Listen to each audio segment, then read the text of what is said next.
There's a tension that every singer producer eventually runs into, and most never name it clearly. It shows up like this. You're writing a melody, and at some point, sometimes consciously, sometimes not, you start steering it towards what you know you can sing well, away from the note that scares you a little, away from a phrase that would require more breath control than you currently have, away from the register that exposes your weaker range. And the song gets a little bit smaller because of it. Here's the question this episode is built around. When you write for yourself, are you writing what the song actually needs, or are you writing what makes you sound good? And how do you tell the difference? I'm Saurabh, one half of the composer duo Sauder, with credits including an Amazon series placement and over 40 million views across our originals.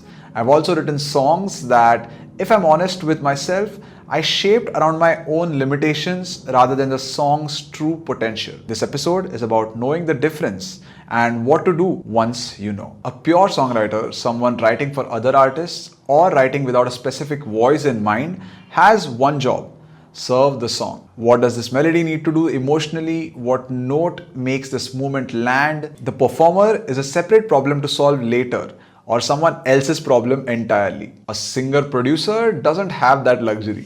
You're writing and performing at the same time, often in the same setting, often with the same breath. So the line between what the song needs and what I can deliver gets blurry fast. And when it's blurry, there's a quiet pull towards the second one. Not because you're lazy, because it's comfortable, because writing towards your strengths feels good in the moment, and writing towards a stretch feels uncertain. This isn't a flaw unique to you, it's structural. The same person holding the pen is the same person who has to stand in front of the microphone and deliver it. Of course, there's pressure to make the path easier for yourself. But here's the thing. The best songs are rarely the most comfortable ones to perform. Some of the most memorable vocal movements in recorded music exist specifically because the writer pushed the performer slightly past where they were sure they could go. That edge, that slight risk in the performance is often what makes a listener feel something. Comfortable singing is good, but sometimes it might just stop you from reaching that true potential with the song. I want to be precise about what push yourself actually means here, because it's easy to misread this as always write the hardest possible melody. That's not it. Pushing yourself intelligently means writing towards the edge of your current ability, not beyond the edge of your instrument entirely. There's a difference between a melody that requires you to find a new level of breath control, phrasing, or emotional commitment, and a melody that requires a vocal range or technical skill you genuinely don't have and aren't realistically going to develop for this song. So how do you tell which one you're looking at? Sing it, not in your head, out loud, several times, across different days if you can, and listen back to the recordings that you've done, listen back to the voice notes that you've taken. A melody that's a genuine stretch will feel hard at first and start to open up with repetition. You'll find a breath.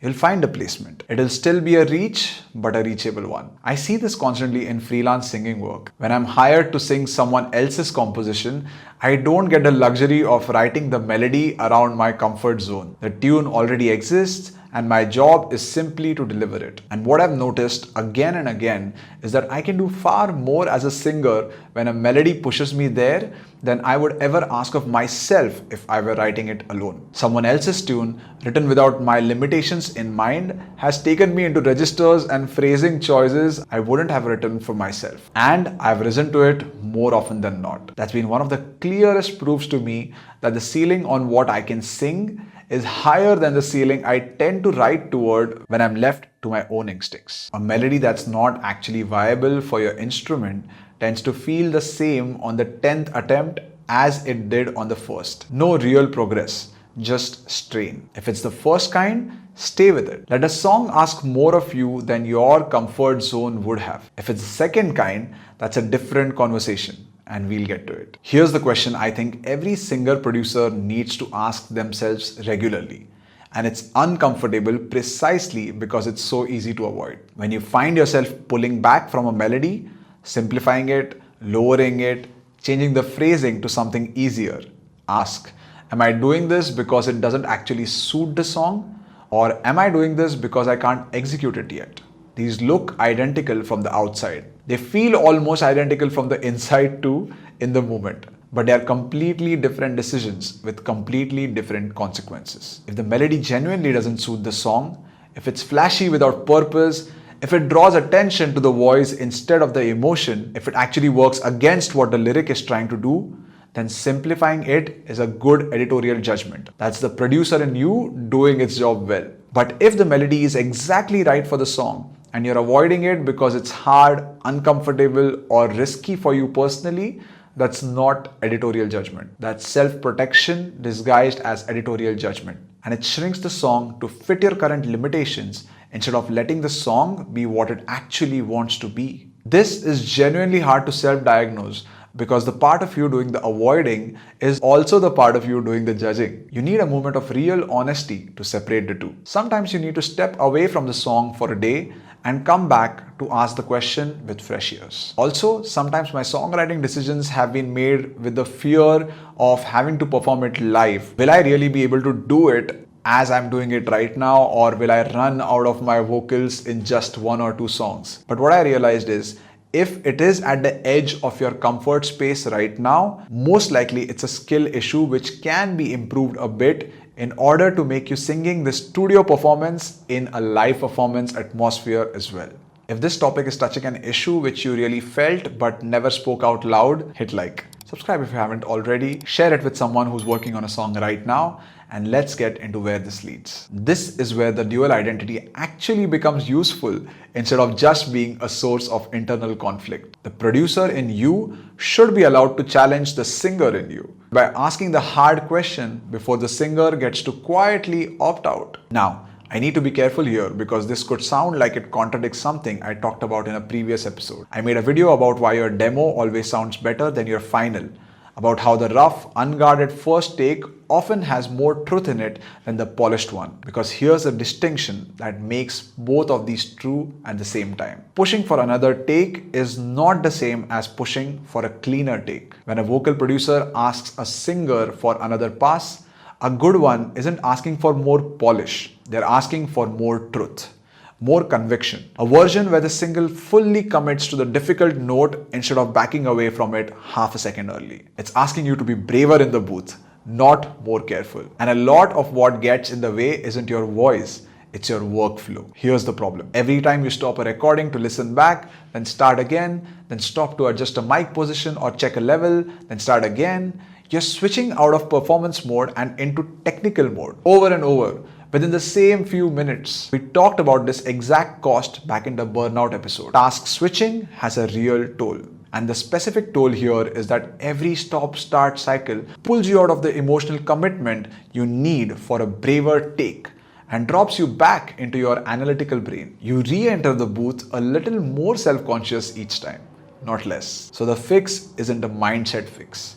It's a setup fix. 2 things specifically. First, make your recording process fast enough that it disappears. Set up a template session in advance with your mic levels already gain staged, your input monitoring already configured, a punch-in shortcut mapped to a single key so you're not hunting through menus. The goal is that the gap between I want to try that phrase again and I'm recording is as close to 0 as possible. The more friction in your setup, the more times you get yanked into technical mode mid-session, and the harder it becomes to stay emotionally available for a braver take. A clean, fast, pre-built template protects your performance state far more than people realize. Second, stop stopping.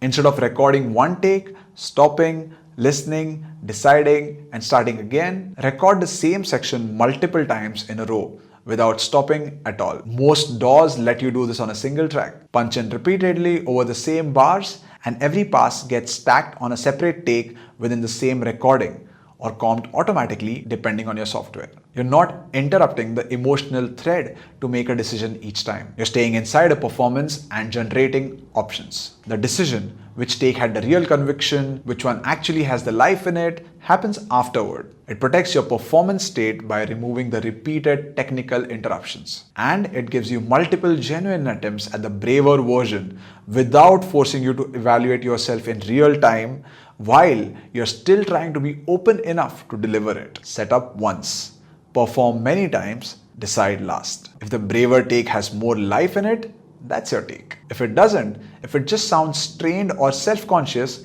that's useful information too. It might mean that the melody needs more time, or it might mean that this particular song isn't the one to stretch on. The producer's job here isn't to chase polish. It's to make sure the singer didn't quietly choose comfort and call it a creative decision. I want to share two things that shaped how I think about this.